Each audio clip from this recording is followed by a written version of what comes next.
भक्तों ओम नमः शिवाय, श्री शिवाय नमस्तुभ्यम, जय श्री महाकाल। जी हाँ भक्तों, क्या आपके भी घर में कोई ऐसा व्यक्ति है जिसका विवाह नहीं हो रहा? आप लोग उसके विवाह के लिए बहुत ज़्यादा परेशान है कि आखिरकार इसका जो विवाह है वो क्यों नहीं हो रहा। आपने बहुत ज़्यादा पंडितों को दिखा लिया, बहुत ज़्यादा उसकी कुंडली मिलवा ली, लेकिन फिर भी उसका कोई विवाह का जो योग है ना वो बन ही नहीं रहा। ऐसे में कौन सा उपाय करें ताकि उसका जो विवाह का योग है वो बन जाए? आज की इस वीडियो के माध्यम से हम आपको बताने वाले हैं क्या करना है, कैसे करना है, पूरा आपको समझाऊंगा। बस उपाय ध्यान से सुनिएगा, अच्छे से उपाय करिएगा। अगर आपने आज का ये उपाय ध्यान से सुन के अच्छे से कर लिया तो आप देख लीजिएगा, गारंटी है कि 100% आपके घर का जो कोई भी व्यक्ति है ना जिसका विवाह का योग नहीं बन रहा, अवश्य रूप से उसका विवाह का योग बनेगा ही बनेगा। पूज्य गुरुदेव की ही कथा सुन के और बहुत अच्छे से समझ के आप लिए उपाय ढूंढ के लाया हूं, तो बस ध्यान से सुनिएगा। देखिए, पूज्य गुरुदेव की जो कथा होती है ना, जैसे कि आपको पता होगा कि पूज्य गुरुदेव की कथा में लाखों की भीड़ आती है। क्या आती है? लाखों की भीड़ आती है। और जब पूज्य गुरुदेव की कथा में लाखों की भीड़ आती है तो बहुत सारे जो भक्त होते हैं ना वो क्या करते हैं, पत्र के द्वारा अपनी मनोकामना गुरुदेव तक पहुंचाते हैं।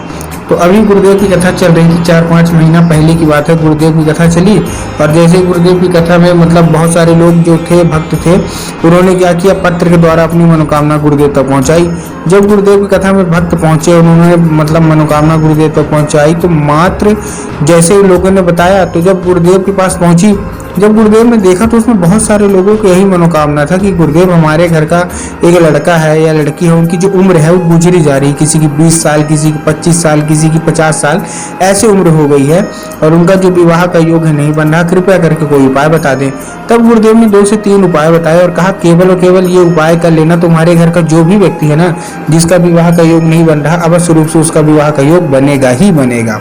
जब गुरुदेव ने ये उपाय बताया तो लोगों ने जा जाके इस उपाय को घर में किया। और जैसे ही लोगों ने जा जाके इस उपाय को घर में किया, मात्र 1 से 1.5 महीने के बाद वो गुरुदेव की कथा में वापस आए। अब जब वो गुरुदेव की कथा में वापस आए तो उन्होंने फिर से गुरुदेव को पत्र लिखा, लेकिन ये वाला जो पत्र था ये गुरुदेव को धन्यवाद के रूप में पत्र था कि गुरुदेव धन्य हो आपका, आपके द्वारा बताया गया उपाय हमने कर लिया है, हमारी जो भी मनोकामना थी ना वो पूरी हो गई है, आपका कोटि कोटि धन्यवाद। तो देखिए, अगर आप भी जानना चाहते हैं कि आखिर ऐसा कौन सा उपाय है जिसको करने मात्र से लोगों की सारी मनोकामनाएं पूरी हो जाती हैं, तो चलिए हम बताते हैं आपको आज की इस वीडियो के माध्यम से। तो उपाय पूरा सुनिएगा, अच्छे से करिएगा। लेकिन उससे पहले चैनल पर अगर पहली बार आए हैं और आवाज़ मेरी पहली बार सुन रहे हैं तो वीडियो कर दें लाइक और चैनल को भी कर लें सब्सक्राइब, ताकि पूजनीय पंडित प्रदीप जी मिश्रा के रोज नए नए उपाय जो कि मैं उनकी कथा से सुनता हूँ, श्रवण करता हूँ, सबसे पहले मैं आपको प्राप्त करा सकूँ। ठीक, तो देखिए जो हमारा सबसे पहला उपाय है, अब मैं आपको 5 बिंदी वाला भी उपाय बताऊंगा, लेकिन वो दूसरा उपाय रहेगा। पहला जो उपाय है वो भी ध्यान से सुन लीजिए, वो भी बहुत ही कारगर उपाय है। इस उपाय में आपको देखिए करना क्या है। इस उपाय में आपको लेना है काली मिर्च, कितनी? 3 आपको काली मिर्च लेना है। और 3 काली मिर्च के साथ साथ आपको और क्या चाहिए? 3 काली मिर्च के साथ आपको चाहिए 1 धतूरा। ध्यान से सुनिएगा, 1 धतूरा, 3 काली मिर्च। काली तिल और काली मिर्च में बहुत सारे लोग कंफ्यूज होते हैं कि काली तिल लेना है कि काली मिर्च लेना है, क्या लेना है। तो गुरुदेव ने साफ साफ बताया है कि आपको क्या लेना है, आपको काली मिर्च लेना है। वो भी कितनी काली मिर्च लेना है? आपको 3 ले लेना है। ठीक, उसके साथ साथ आपने हर एक चीज़ ले लिया। अब उसके बाद देखिए आपको करना क्या है, ले लिया आपने। लेने के बाद आपको पहुंच जाना है सीधा सीधा शिव मंदिर। किसको पहुंचना है? जिसका विवाह नहीं हो रहा उसको पहुंचना है। ठीक, पहुंच गया। पहुंचने के बाद आपको करना क्या है, दक्षिण दिशा में खड़े होना है और उत्तर की ओर अपना चेहरा कर लेना है।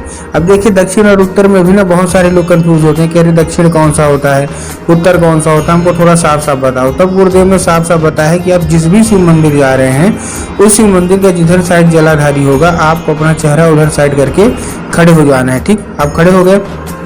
खड़े होने के बाद आपको अर्पित करना है एक नाम लेके, कौन सा?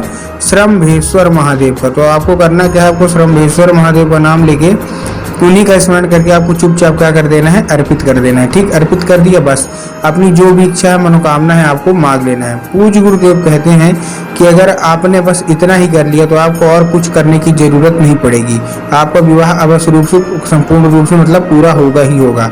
लेकिन देखिए, ये जो उपाय था ये, इससे भी बड़ा उपाय मैं अब आपको बताता हूँ, जो कि कितनी है, 5 बिंदी का उपाय है।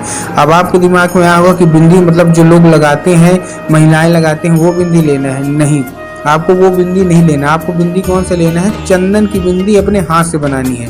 अब आप बोलोगे चंदन की बिंदी, देखिए ध्यान से सुनिएगा जो मैं आपको बताने की कोशिश करूंगा। इस उपाय में आपको लाल चंदन चाहिए। ठीक, लाल चंदन आपने ले लिया। अब लाल चंदन जैसे आपने लेंगे, लाल चंदन के बाद आपको करना क्या, जैसे आपने लाल चंदन लिया आपको ही लेके पहुंच जाना है सीधा शिव मंदिर। जिसका भी विवाह नहीं हो रहा, चाहे वो लड़का है चाहे वो लड़की है, जिसका भी विवाह नहीं हो रहा, बस आपको पहुंच जाना है। पहुंचने के बाद माता शोक सुंदरी की जगह पर अर्पित करना है। अब देखिए, जिसको पता है कि माता शोक सुंदरी की जगह कहाँ होती है उनका तो ठीक, लेकिन बहुत सारे ऐसे लोग हैं जिनको यही नहीं पता कि माता शोक सुंदरी की जगह होती कहाँ है। तब गुरुदेव ने साफ साफ बताया कि आप जिस भी शिव मंदिर जा रहे हैं ना, उस शिव मंदिर की जो जलाधारी होती है, जलाधारी के दाएं मतलब राइट साइड में माता शोक सुंदरी की जगह होती है। तो बस आपको माता शोक सुंदरी की जगह पे आपको अर्पित कर देना है। अब कैसे करेंगे, अपनी एक उंगली से आपको वही लाल चंदन का 5 बार टीका मतलब बिंदी के रूप में माता शोक सुंदरी के ऊपर लगाना है और मनोकामना मांगना है। एक चीज़ का ध्यान रखिएगा कि हाथ अपना नहीं धोना है, बस इस चीज़ का ध्यान रखिएगा, हाथ बिल्कुल भी मत धोना। आपने लगा दिया, लगाने के बाद आपको क्या करना है, जैसे आपने लगा दिया, लगाने के बाद खड़े रहिए, मनोकामना मांगिए। फिर से आपको फिर से क्या करना है, उसी 5 जगह में फिर से आपको हाथ लगाना है उंगली से और उसको लेके आ जाना है घर। अब जहाँ आप लोग सोते हैं, जिधर साइड आपका सर रहता है, उसकी जो दीवार है ना, आपको 5 बार वहाँ लगा देना है बस। पूज्य गुरुदेव कहते हैं ऐसे में माता शोक सुंदरी स्वयं आपके घर में प्रवेश करती हैं और आपका मंगल विवाह होता ही होता है।